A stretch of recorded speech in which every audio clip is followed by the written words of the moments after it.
ఆర్థిక కష్టాలు తొలగిపోవాలంటే శుక్రవారం ఉప్పు పసుపుతో ఈ పరిహారం చేయండి.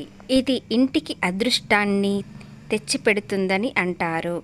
ఇంట్లో డబ్బు పెరగాలంటే సకల సౌభాగ్యాలు కలగడానికి రాతి ఉప్పుతో కొన్ని రకాల పనులు చేయాలి.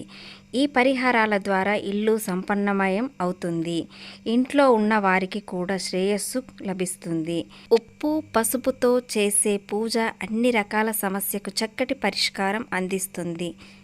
ముఖ్యంగా శుక్రవారం ఇంటి ముందు శుభ్రం చేసి ద్వారానికి పసుపు కుంకుమలతో పూజ చేయాలి.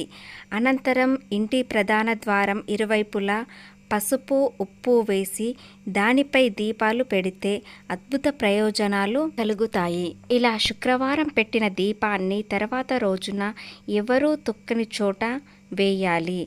ఇలా 3 శుక్రవారాలు చేస్తే ఆ ఇంట్లో ఆర్థిక కష్టాలు పోతాయి, సంతోషం నిండిపోతుంది.